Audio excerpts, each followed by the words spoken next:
FM.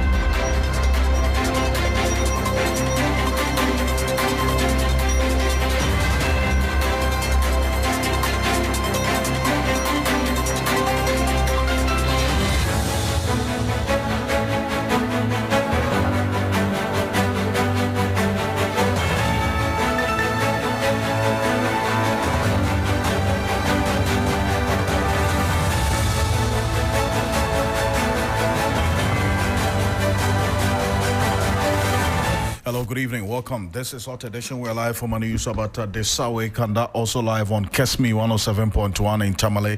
We're live on Soul on W93.5 in Wa and beyond. This evening, NPP condemns party-affiliated TikTok users over helicopter crash comments. Also, police arrest NPP activist Obama Pokwasi over illegal arms display. And we give you some updates on what's happening with the NDC as well. They've been commenting on the NPP's decision not to contest the Tamale Central constituency by-elections, but also have affirmed their decision to contest the Akwatia by-election. Government engages international experts to probe August 6 military helicopter crash, which occurred exactly a week today. We'll give you updates on that, plus some reactions from security analysts on this here on Hot Edition, plus the latest in business and sports over the next 1 hour. I am Alfred Ocansey. Let's settle for a summary of the news now. In a summary tonight, the Chief of Defense Staff, Lieutenant General William Ejipong, has explained the circumstances that necessitated the use of cocoa sacks to carry the remains of the 8 men who lost their lives in the August 6 helicopter crash. According to Lieutenant General Ejipong, all the personnel at the scene had body bags, which were the appropriate tools for such an exercise. The extent to which the bodies were burnt made it impossible to use them. He emphasized that the rescue team did their best with the materials available, which included cocoa sacks to carry the victims' remains. Lieutenant General Ejipong noted that as night was approaching and the remains could not be left at the scene, the team resorted to the available and appropriate material to transport the bodies from the thick forest. Also, the Ghana Police Service has said that it has commenced investigation into a viral TikTok video in which an individual is heard threatening the lives of President John Dramani Mahama and the First Lady Lordina Mahama. This is contained in a statement posted on Facebook on August 12. In the video on TikTok, a female voice could be heard saying in Treve, "Did you see how they put them in sacks? That's how we would treat Mahama. We will kill him and cut off his head of his wife." The narration was in respect of how the 8 victims of the helicopter crash at Adansi Ekofom on August 6. Professor Raymond Atuguba, former Dean of the University of Ghana School of Law, has been appointed Acting Director of Legal Education at the General Legal Council, effective September 1, 2025. His appointment follows a directive from Acting Chief Justice Paul Bafoboni, recalling Justice B.Y.K. Opong of the Court of Appeal from the position to resume full duties on the bench. In a letter dated August 8, 2025, Justice Bafoboni thanked Justice Opong for his significant contribution. Finally, more than 490 youth organizers of the New Patriotic Party, NPP, including substantive and deputy youth leaders from constituencies across the country, have picked up nomination forms for Dr. Mahamudu Bawumia ahead of the party's presidential primary in January 2026. The group described Dr. Bawumia as the only candidate capable of securing victory for the NPP in the 2028 general elections. Their endorsement follows a strategic meeting on July 29, 2025, where representatives from various constituencies cited his exceptional leadership, proven track record, and vision for Ghana's future as reasons for their support. Alfred. It's live here on Hot Edition on 3FM 92.7, also on Kesmi 107.1 in Tamale. We're live on W93.5 in Y and beyond. You can also stream in live on Facebook at 3FM 927, also on YouTube at 3FM 927. Read out to you your concerns, questions, and your opinions, and also to the rest of the world. Let's start off straight from the matters of security this evening here on Hot Edition on 3FM 92.7, and then the aftermath of this rather unfortunate incident that led to the death of some 8 gallant Ghanaians. The New Patriotic Party General Secretary Justin Frimpong Kodia has condemned disturbing social media commentary by individuals linked to the NPP following the recent Z9 military helicopter crash. Speaking during a visit to the National Democratic Congress NDC, Justin Kodia Frimpong criticized comments made by some TikTok users believed to be affiliated with the New Patriotic Party, describing them as unfortunate and condemnable and unrepresentative of the NPP's values. And we are looking forward to having a very fruitful relationship with the NPC. But you know, for Akwetia, in our city, my uncle knows that we are going to retain the seat at Akwetia. And you will help us that choose more candidates who cannot.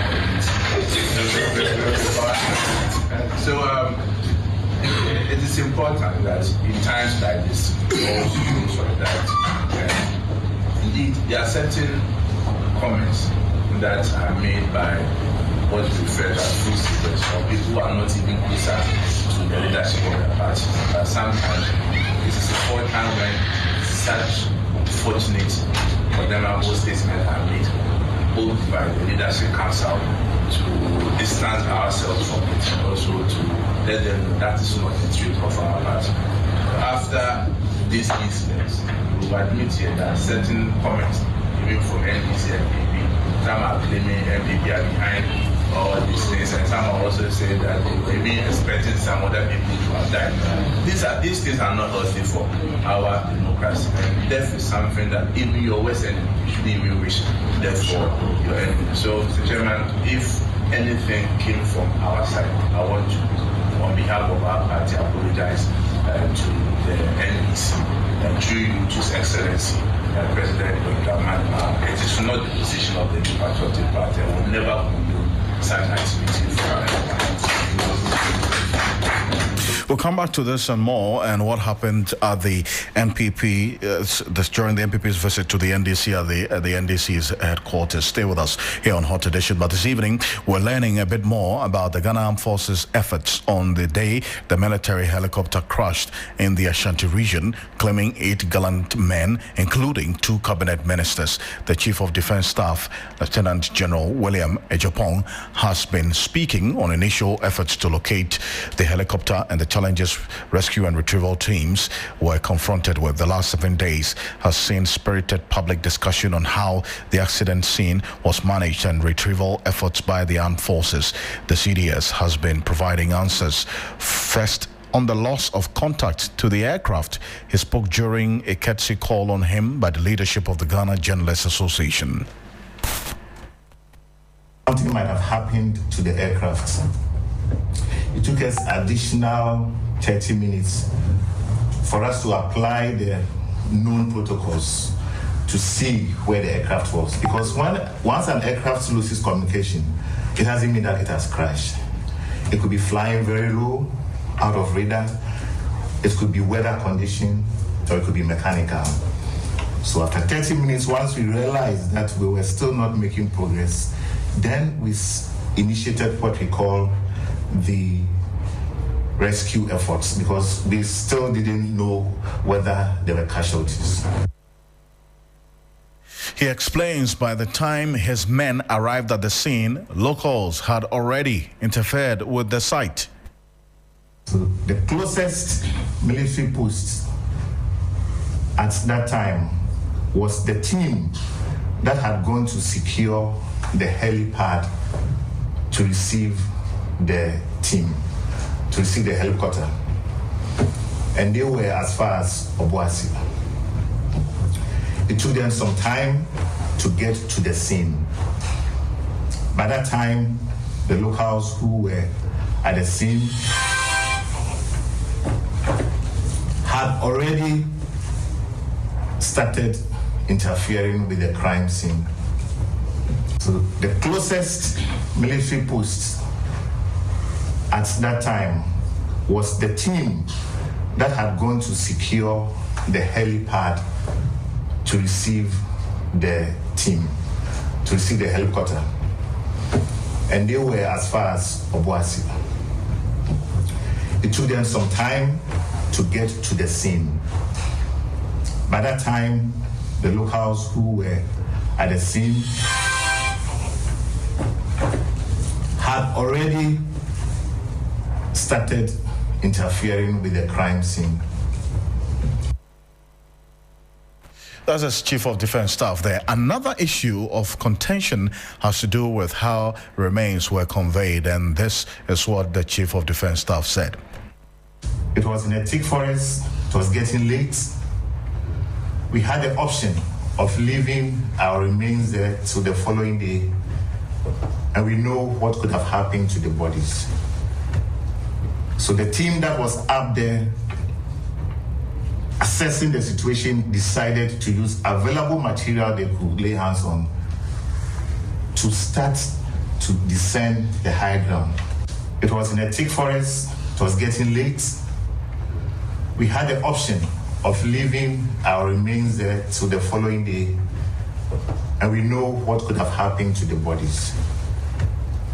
So the team that was up there assessing the situation decided to use available material they could lay hands on to start to descend the high ground. Oh, that's the Chief of Defense Staff there, responding to a number of issues, including why the charred bodies of these gallant Ghanaians were put in cocoa sacks. Says that was the available material and they had to rely on that. And he maintains that his men did their best under the circumstance. Take a listen. In the morning when the aircraft was taking off, nobody expected any such disaster. But from the crash to Accra, it's possible, likely, that some things might have been done that were not in conformity with our culture. But I must tell you that those who are on the ground assess the situation, and from where I stand and looking back, I think that they did the best with the resources that they had at hand. In the morning when the aircraft was taking off, nobody expected any such disaster. But from the crash to Accra, it's possible, likely, that some things might have been done that were not in conformity with our culture. But I must tell you that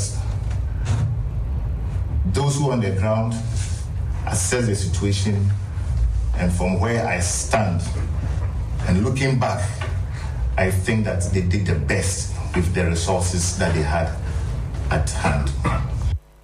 Well, so that's the Chief of Defense Staff, Lieutenant General William Ejapong there. The president of the Ghana Journalists Association, Albert Dumfo, has meanwhile cautioned media practitioners to be circumspect in the coverage of the disaster. Shouldn't hide behind disclaimers. Behind disclaimers, put images that are insensitive out there. Ethically, you can't use disclaimer to exonerate yourself. So please, let's be guided. And I know as we go, we will tell the story as it is. Shouldn't hide behind disclaimers. Behind disclaimers, put images that are insensitive out there. Ethically, you can't use disclaimer to exonerate yourself. So please, let's be guided. And I know as we go, we will tell the story as it is. As the president of the Ghana Journalists Association there. Meanwhile, the Deputy Minister for Defense, Ernest Bojajemfi, says the country has requested an international collaboration to aid investigations into the helicopter crash. He assured that the ongoing probe by the Ghana Armed Forces will be transparent, one that Ghanaians can trust, warning the public against misinformation. Christian Yale reports.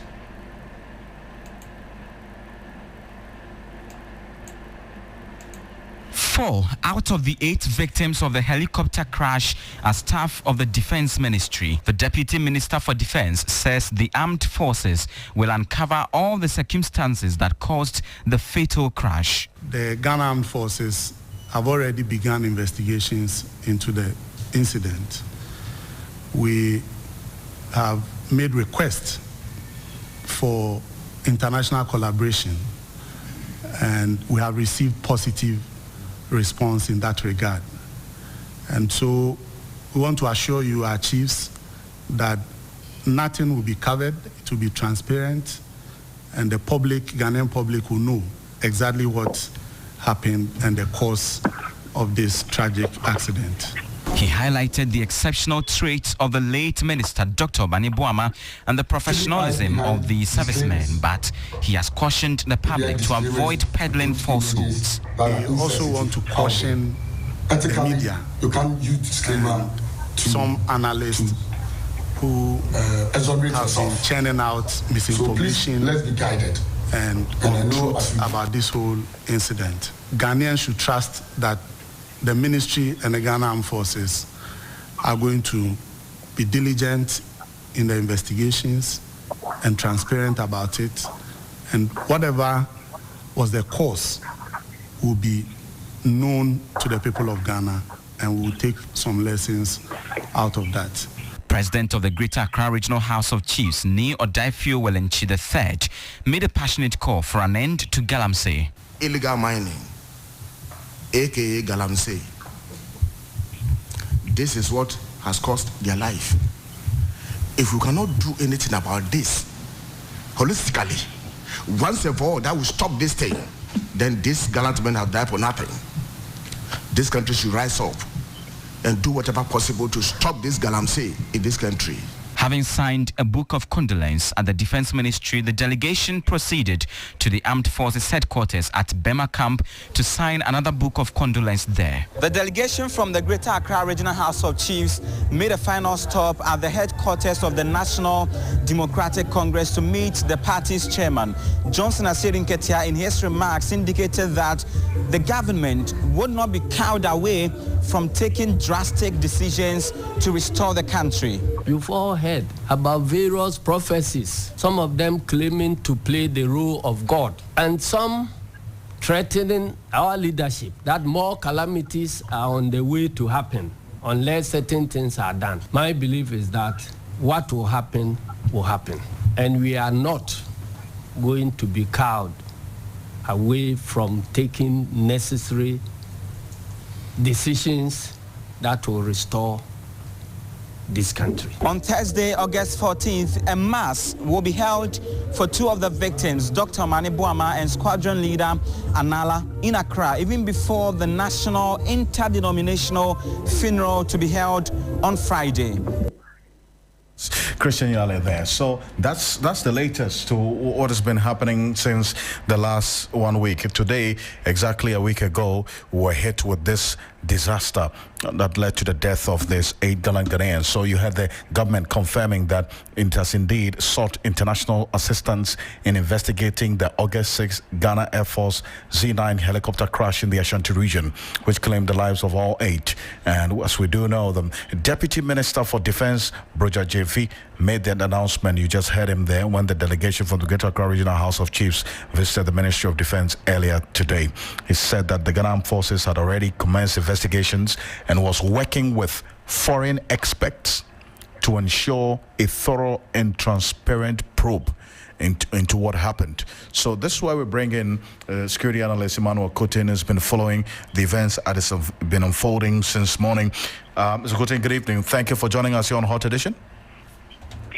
Alfred, thank you for having me. And very good evening to your cherished listeners. Perfect. In what form should this investigation take, the collaborative investigation between us, the defense minister has indicated, deputy defense minister has indicated that we have sought international support, and then also with the local collaboration? What form should it take so as to ensure transparency and then the public is carried along every step of the way? Well, let me use your esteemed platform to pay tribute to these 8 fallen gallant heroes. Let us put it that way, these fallen heroes. In fact, Alfred, I'm happy the Minister of Defense have come up with this presser. All along, it was public knowledge that we don't have the capacity to undertake this kind of investigations without any foreign help. If you look at international best practice, even in advanced countries, when an aircraft crash of this nature happens, it involves a lot of stakeholders. And you know that an aircraft by itself, the various components are manufactured by different companies from different countries. So you need the value chain of all these stakeholders to be able to pinpoint to the real cause of the crash.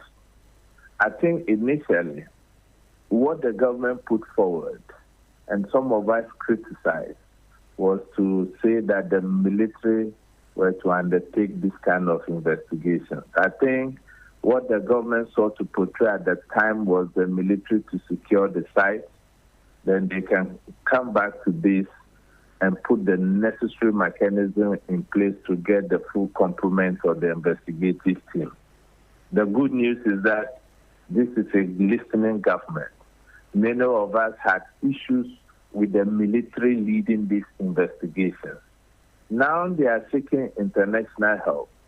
What we are expecting is that the military should move away from its subculture of being silent and not being accountable to the good people of this country. For Christ's sake, we are in the democracy, and information flow would help cure all the mischief and the propaganda things we see in the golden age of the media we find ourselves, social media.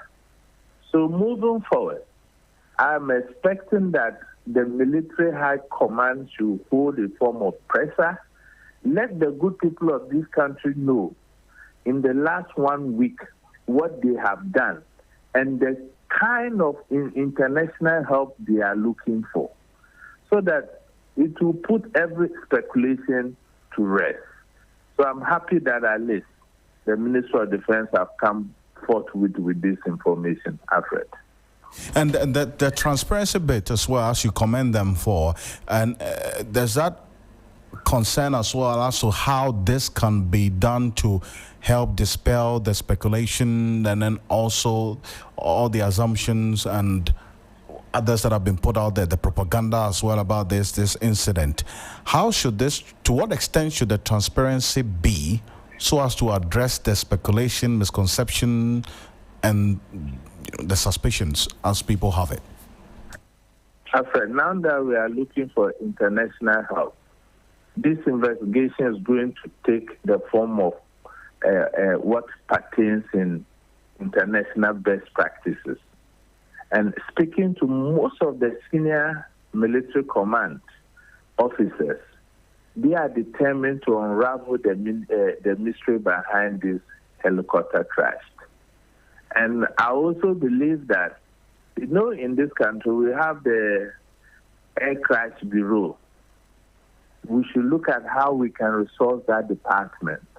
I'm telling you, Alfred, send your investigative team or the journalists to look at the state of the Ghana Aircraft Investigative Bureau.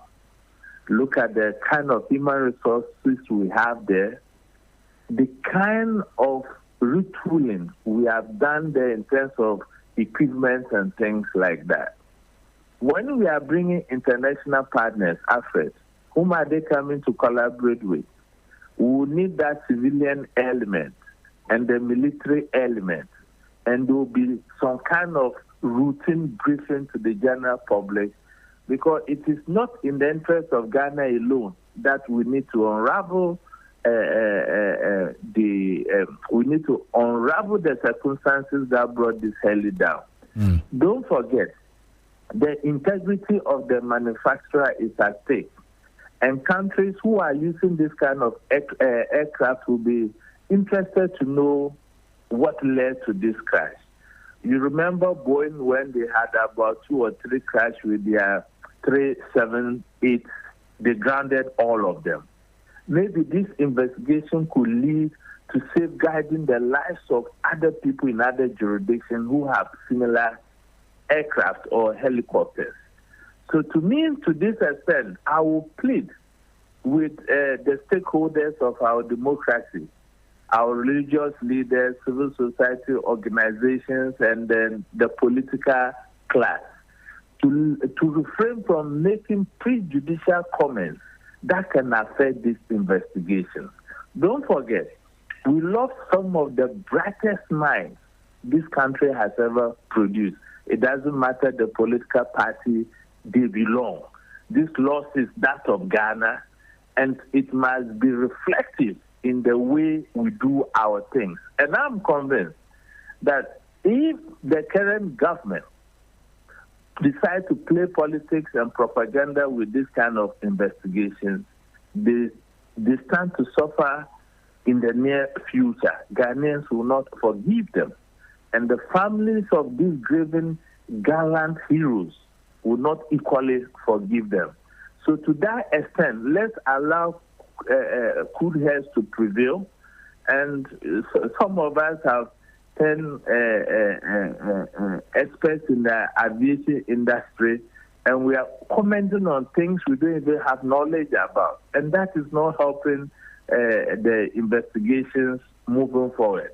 But I think the blame lies squarely on the military, because the president put them in charge of the investigations, and they have not come forth to brief the Ghanaian public about the extent of the investigations they've done so far, beyond what the Deputy Defense Minister came to inform us today, that they are looking for international help. And the Ghanaian military must understand that their mode has evolved. We are now in the democracy, and they have to function how to balance military or security protocol in the functioning democracy.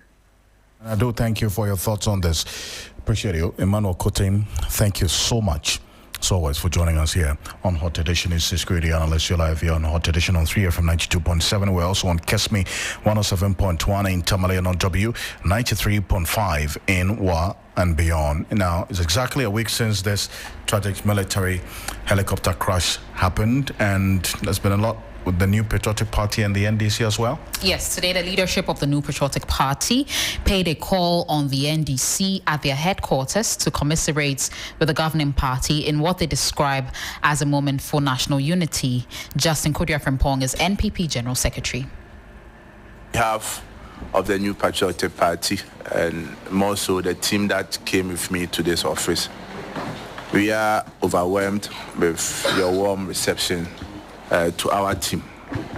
I think this is the first time New Patriotic Party has come to your office, and it's rather unfortunate that we didn't come at a good time, but it should also mark the beginning of a friendly and cordial relationship between the NDC and the New Patriotic Party. Indeed, there are certain comments that are made by what we refer to as full soldiers, or people who are not even closer to the leadership of the party. But sometimes it is important, when such unfortunate, condemnable statements are made, both divide, the leadership comes out to distance ourselves from it, and also to let them know that is not the trait of our party.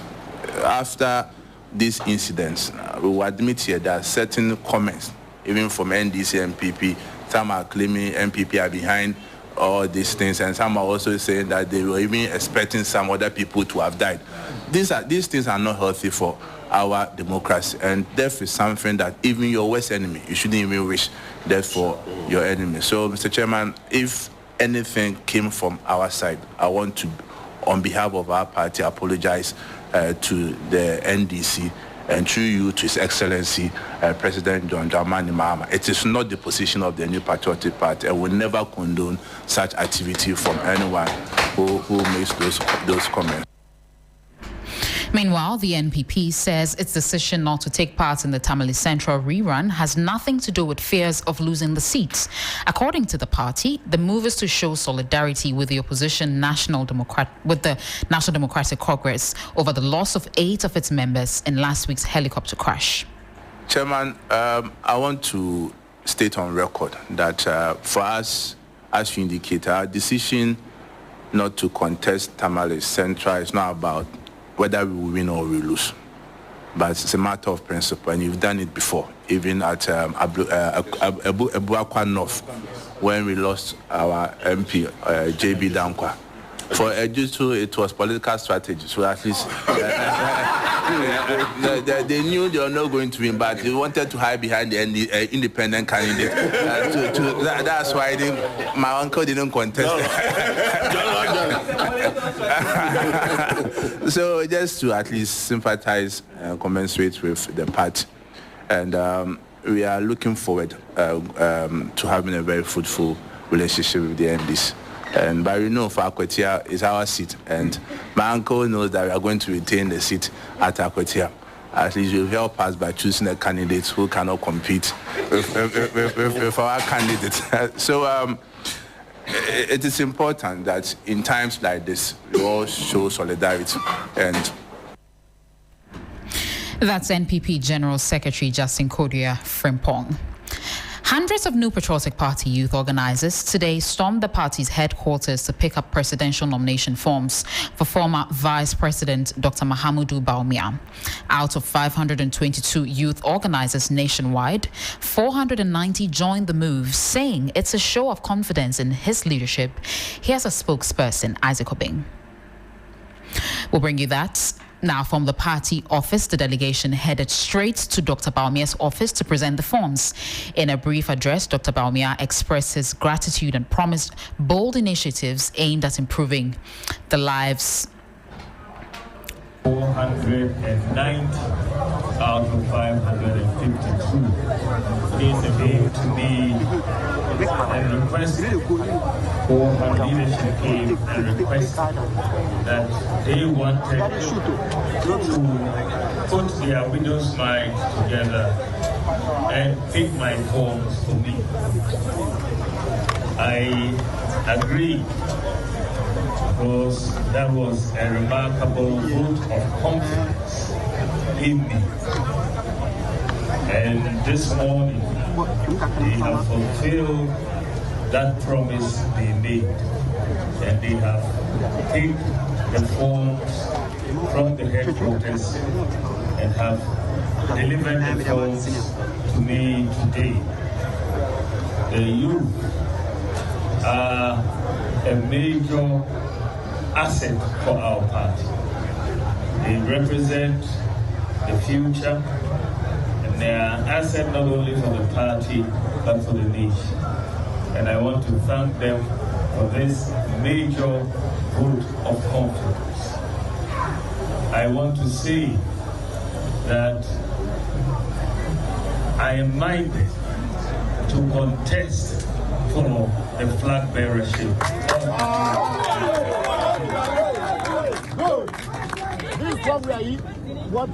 I will make a full declaration in that regard when I go on to submit the forms that you have handed over to me this morning. But let us say that I want this flag bearership election to be conducted with decorum. We are not in a campaign of insults, and we should not be in a campaign of insults. It should be about ideas, and that is what will capture the imagination of Ghanaians. What ideas do we have? What are we bringing to the table? How are we going to solve problems that Ghanaians face? As a party, I admonish everybody, all the aspirants and our supporters, that let us focus on marketing or selling our respective candidates. When we bring down other people, we are bringing down the MPP. Our messages will be taken by our opponents and used against us. I will not, and you will never hear me insulting any candidate. And so, because when this election is over, we have to contest a general election. And if we divide ourselves today, we will have a difficulty in uniting for a general election tomorrow. So let us begin the process with unity and end with unity, because that will bring victory. So that's Dr. Mahmoud Bawumia there, the vice president, the former vice president, and also the flag bearer of the NPP in the 2024 elections, declaring his intent to contest the flag bearership of the NPP on the 30th of January 2026. Now, let's go on to the telephone. Dr. Samuel Frey has been following this process quite closely. Doc, appreciate you. Thank you for joining us so far. Comrade Japan, Kennedy Japan, and Dr. Mahmoud Bawumia. In fact, we also have Dr. Brian Champon as well. They've picked up their forms, 4 of them. Nominations close on August 28. Now, if you look at today, what happened earlier today with a number of young people, including the 7 national youth organizers of the party, picking up the nominations from Dr. Mahmoud Bawumia. What signal does this send you? Yes, Alfred, thank you very much. And greetings to your cherished listeners. You know, as the MPP is yelling to select their flag bearer, we are hoping that they will do it with fairness. They will do it with kind of decorum in terms of how they will go against each other in terms of this kind of competition.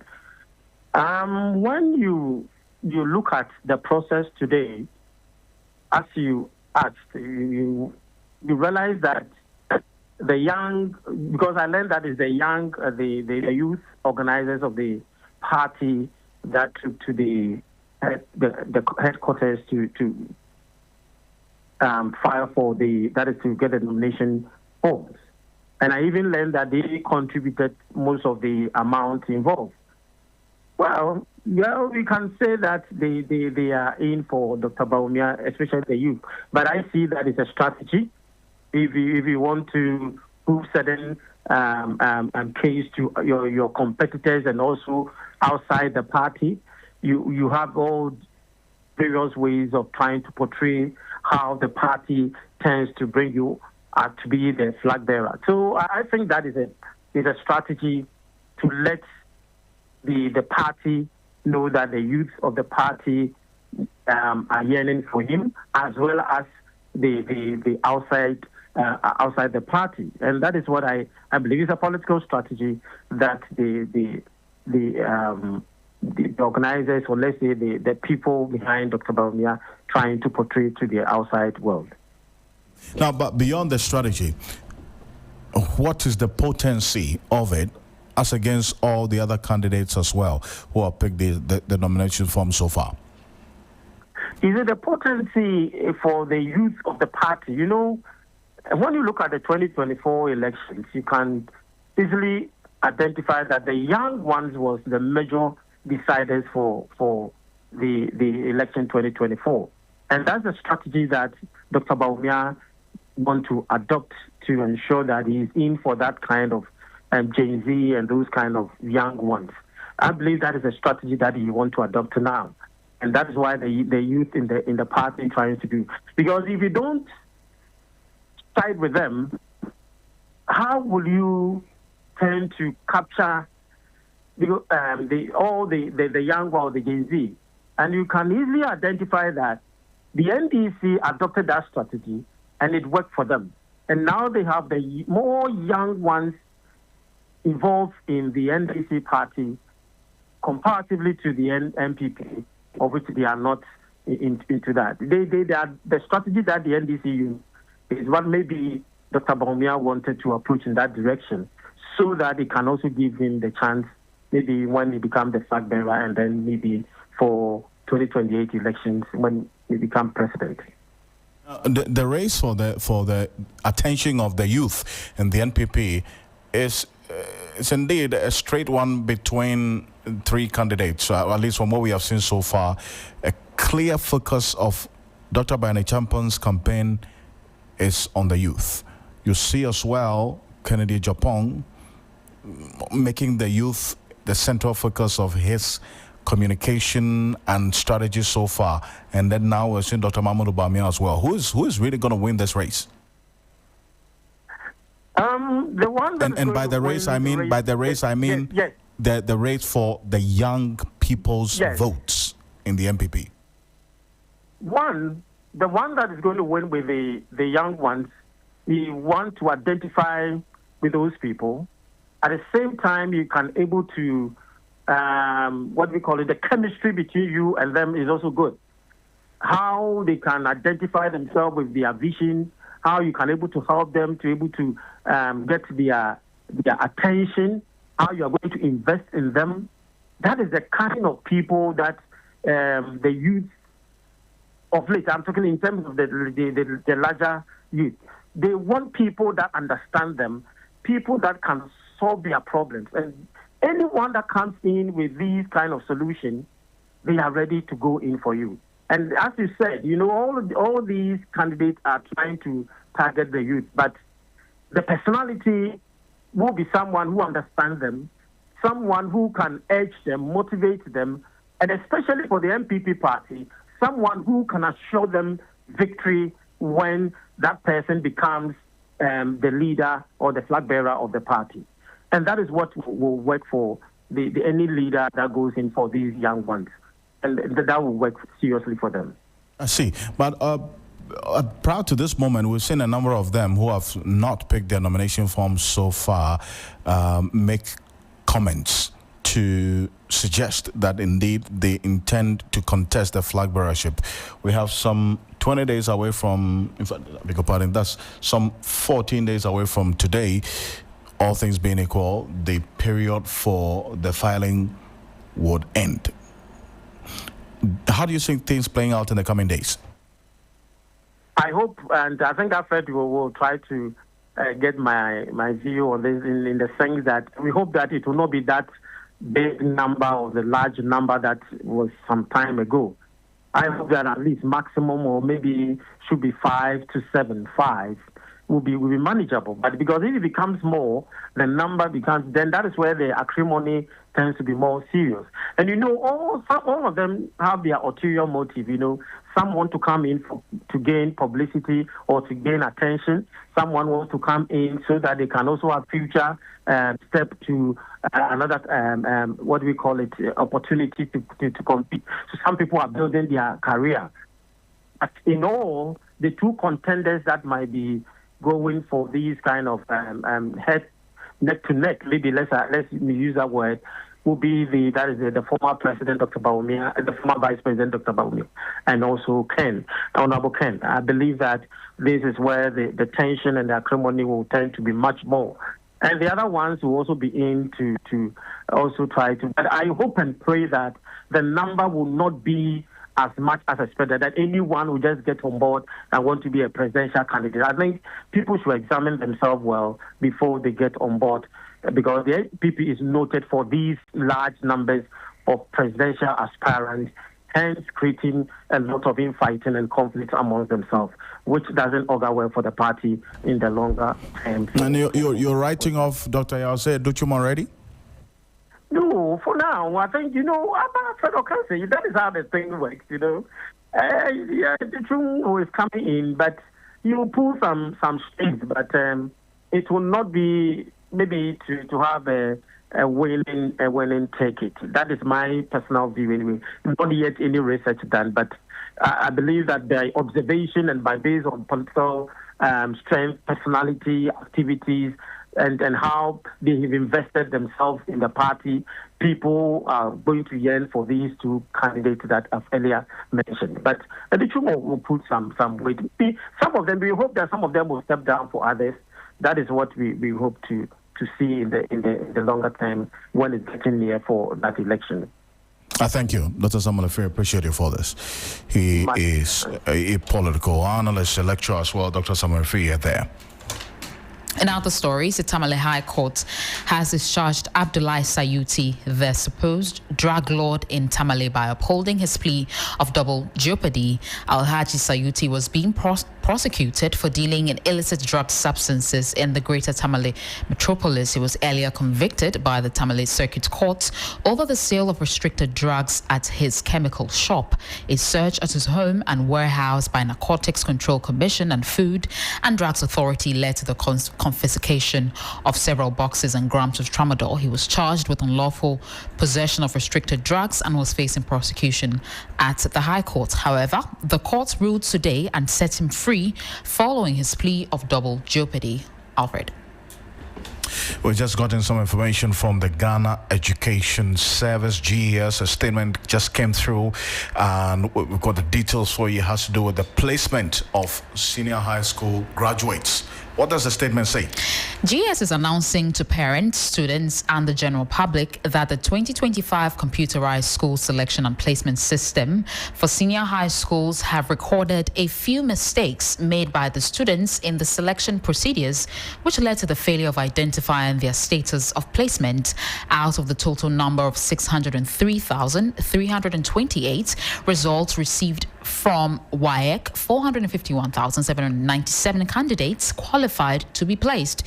We have recorded a lot of examination malpractices in the ongoing marking, which also led to the withheld and cancellation of some 19,898 papers. It says these are the impossible notice. With only a few weeks until results and placement are released, students and parents are urged to take advantage of this time and opportunity, and they're asking that they contact their WhatsApp number on 020-104-5066 or 020-1045-1572. First of all, confirm your results status. Secondly, to complete your self-placement to select from available schools. And thirdly, to take necessary actions before the deadline. Now, this is a self-placement module. It's if a student is not matched with any of his or her choices from the automatic placement systems, he or she will be redirected to the self-placement portal. Now, from that portal, you select a school by providing the information below. 1, the region of the school, your residential preference, your school, and the program of choice. Parents and students are to note that schools selected on self-placement portals can be changed as many times as the candidate wishes on the portal until they enroll in a school. Now, GES says their crew encourages student teachers, head of basic schools, directors of education, parents, guardians, and all stakeholders to reach out on their WhatsApp number for any information to check their results and placement status. Now, the number again is 020-1045066 and 020-1045157. Now, GS is wishing all candidates good luck and great success. Alfred. Okay, let's go back to our earlier story, straight to Tamale, because the Tamale High Court has discharged Abdullahi Saitu, the supposed drug lord in Tamale, by upholding his plea of double jeopardy. And our correspondent in the northern region, Christopher Marcos, sat through that particular court hearing earlier today. Chris, what more do we know about this development?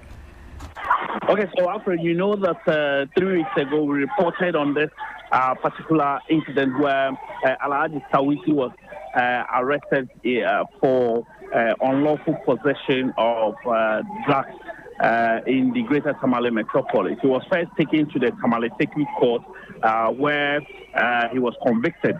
But, you know, there was a second operation at his warehouse and his personal house. And so that particular issue was taken to the Tamale High Court. Unfortunately, today the court ruled that they cannot double convict him. And so once the Circuit Court has convicted him on the same charges, the High Court cannot also sentence him on the same charges, and so he was discharged. Now, there are mixed reactions amongst the public in town, because some believe that why didn't the police actually take him to the Circuit Court with the same charges on the two arrests that were made, but rather they decided to separate the court hearings, one at the Circuit Court, the other at the High Court. And so they believe that it was a plot by the security to, as it were, ensure that he's set free with this particular court case. So what happens after this particular development today? Yeah, so he has been discharged. The court did not see any reason to sentence him, and so he's now a free man because the previous conviction, though that one is binding on him, but this particular second one that was taken to the High Court, the court has discharged him on that particular incident. Thank you so much, Christopher Marco, for this update here on Hot Edition on 3FM 92.7. He is our Northern and Savannah regional correspondent. This is still Hot Edition. We'll be back with the latest in the world of business and sports. Bismarck Ausa is standing by. I got it. Microcredit is here to support your dreams. If you're not working but want to start a business, don't let money stop you. With just your Ghana card, you can get a loan to turn your ideas into reality. Already running a business? Need more capital? Or are you a salary worker looking for extra funds? Bills offers fast and easy loans with no collateral, no deposit, and no SUSI savings required. Wherever you are, whatever you need, Bills makes it happen. Call Bills Microcredit today. Call 0596-920-833 or 0302-200-390 and get started. Bills is licensed and regulated by the Bank of Ghana. Bills, financing your needs. Terms and conditions apply.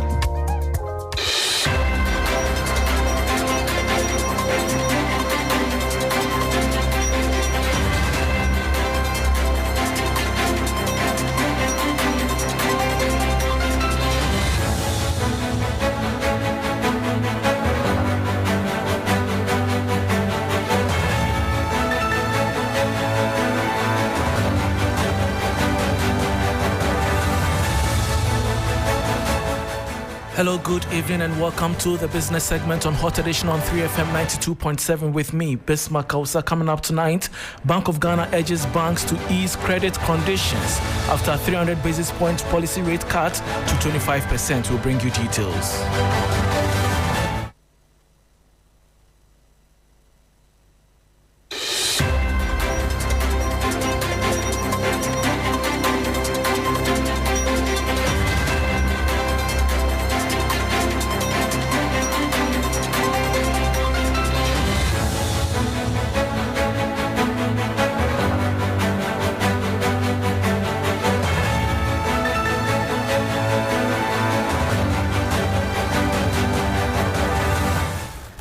Thanks for your company. Now to the details.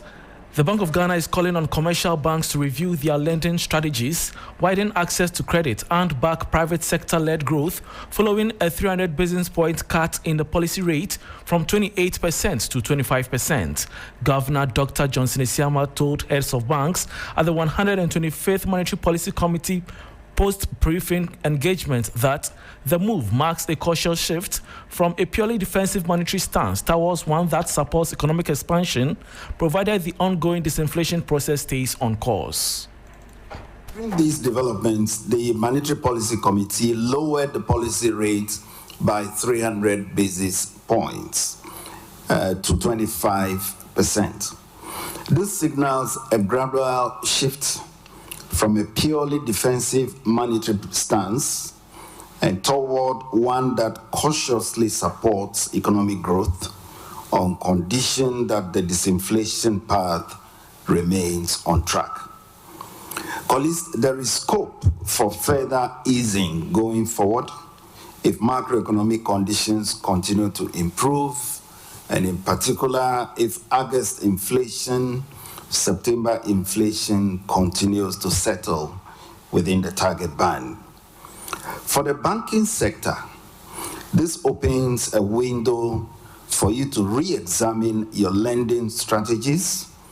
You have to broaden your access to credit, and you have to support private sector-led growth while still managing your risks prudently. And that was Governor of the Bank of Ghana, Dr. Johnson Isiama. A former Controller and Accountant General, Nana Professor Atogati, is calling for immediate amendments to Ghana's wage structure. According to him, a greater proportion of the country's wage bill is spent on retirement benefits and ex gratia payments for former Article 71 office holders, while majority of Ghanaian workers continue to survive on a daily minimum wage of less than 20 cedis. In an interview with Treve Business, Professor Gatti described the situation as deeply unjust and unsustainable, warning that the growing wage disparity must be urgently addressed. Okay, sure. I think it has some constitutional basis, and it started with the judiciary. Yeah, but when they go on pension, they should get the full pay, graduated salaries, indexed not to inflation alone, but to the actual salary increases of the working staff. Then other organizations have joined. If you go to the military, for example, they've joined the civil service or public service. Those who are politically strong have joined. And these are huge amounts because some of them go with all the allowances. And in some instances, they are even saying that pension is not taxed. So they are even better paid now than when they were working. And I think that's an issue we should have a look at. And that was former Controller and Accountant General Nana Professor Atogati raising concerns on Ghana's wage structure. And that brings us to the end of the business news on Hot Edition on 3FM 92.7 with me, Bismarck Kausa. Orekwampo is here for sports. Please stay.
Hello, good evening, and welcome to the sports segment here on Hot Edition on TFM 92.7. My name is Oreku Ampofo.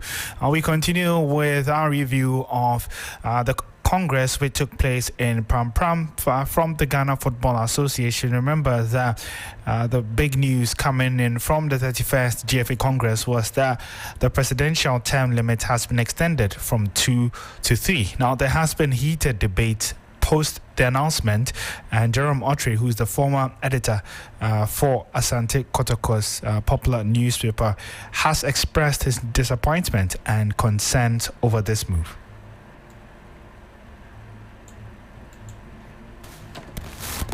That's a disappointment. Disappointment in the sense that it is not something I expected the administration to do, even though I know that they have prepared the ground for this right when they assumed office in 2019. And some of us started talking about it because, I mean, who thinks of a third term in office when the first term you have been given hasn't ended? And again, why do you want to conceive of a third term in office when your second term has not ended? That is why some of us felt that this whole thing about term limit extension was disgraceful. And regardless of the fact that 114 people endorsed it, I stand up for the 6 who opposed it. Because, look, what is the essence? Exactly what is going to change with our football when we give one person a 12-year stay in office? What is going to change? I don't see anything changing. What has happened is just to satisfy the egos of some people who are intending to run in office when their term limits are, it's over. And so that was Jerome Otri, who is a former editor of Kotoko Express, speaking after the term limit for the GFA president was extended from 2 to 3. Let's do some more stories where we're just an hour away from the kickoff for the UEFA Super Cup final between Paris Saint-Germain and Tottenham Hotspur. The French side were Crown Champions League winners and so would be facing the winners of the Europa League, that's Tottenham Hotspur. John Boafo, who is a sports marketing expert and also an avid Paris Saint-Germain fan, is tipping Luis Enrique's men despite the lack of sharpness in the team after they only resumed training last week. Match today, despite the fact that PSG only started back with the training last week after a break after losing that final of the Club World Cup against Chelsea. So it's going to be a good match tonight, and hopefully, we'll see some goals, and hopefully it will also end up being a good match. I think that PSG, despite not having any preseason match, and this is the first match since the final of the Club World Cup, and then also Spurs hadn't played 6 preseason matches, it's going to be tough, but I see PSG winning probably 2-1, because I think that PSG will really try to push as much in the first 30 minutes and score as many goals, and then try to manage the rest of the game. So 2-1 for PSG, and another cup for Paris Saint-Germain.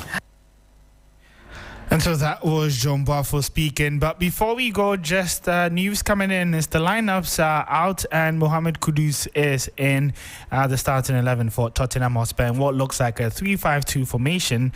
He plays up front with Richarlison. And then as a 5-man midfield of Spence, Saar, Bentancur, Paulina and Porro. As a back three of Van de Ven, Kevin Danso, newly appointed Captain Romero and Vicario. For Paris Saint-Germain, Chevalier comes in place of Donnarumma, who has been officially declared as an outcast at the club and has been linked with a number of teams across Europe. It's Hakimi, a right back, Marquinhos, Pacho and Nuno Mendes in the back four. Due to the suspension of John Neves, Zaire Emery steps in alongside Vitinha. Up front is Desire Doué, Barcola, Dembele and Kvaratskhelia.